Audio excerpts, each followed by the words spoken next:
Jalen Williams did something last night that I don't know if it surprised the national audience or newcomers, but 40 points in a playoff game is not something Dirk has done, is not something the mailman has done, is not something that Kawhi has done, is not something Larry Bird has done, is not something that Karl Malone, did I mention the mailman? Like this, these are giant names that haven't gone 40 points in a game.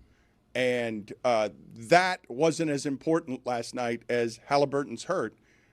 And so if you're only getting good games from Siakam and Topping, and you get in a situation where you allow more points on turnovers than you have all season in a game. The Pacers haven't allowed that many points off of turnovers because they're good at protecting the ball. And that's the first game in this series that has been played exactly the way Oklahoma City wants to play it. The first 4 games of this series, I told you yesterday, I thought that Carlisle had done an exceptional job coaching because I didn't recognize OKC. Like they're turning the ball over and not causing turnovers, and they had 3 of their first 4 worst games of the season in this series. It's going to be interesting to see what the Pacers do in Game 6. Izzy, if Halliburton is still limping around there and you're Rick Carlisle, do you have to start T.J. McConnell? Like, do you owe it to your team to start the healthiest guy to give your team the best chance to win, and you're at home? I think start him, but go to him earlier, right?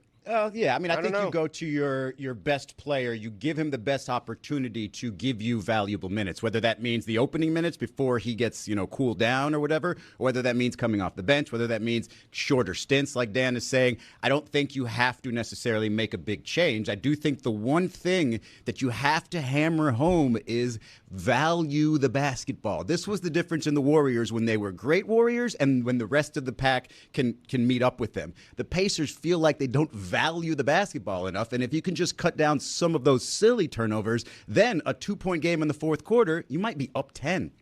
But are you saying they didn't seem to value it last night? Because in this series, the thing that I've been most surprised by is that OKC cannot and has not been able to play the way that it wishes to play. And last night, even with Halliburton gone, 8 minutes left in the game, they're down 2. Right.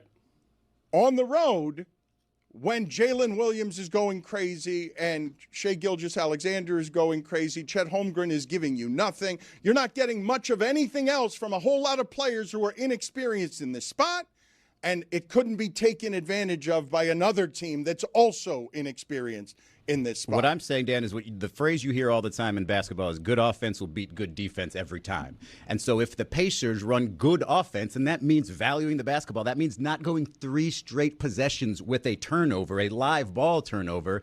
That's just not, again, valuing the basketball. That was, like I said, when Steve Kerr really wanted his team to really press and really focus in, that's what the point was. If you don't turn over the basketball, we've got a great shot at scoring it or getting an offensive rebound or something like that. And there's just stretches in that game. That Oklahoma City defense has been the same from game 1 to game 2 to game 3 to game 4 to game 5. It's the Pacers when they play kind of willy-nilly and wild, they play into that defense. That's when the Thunder go on their runs.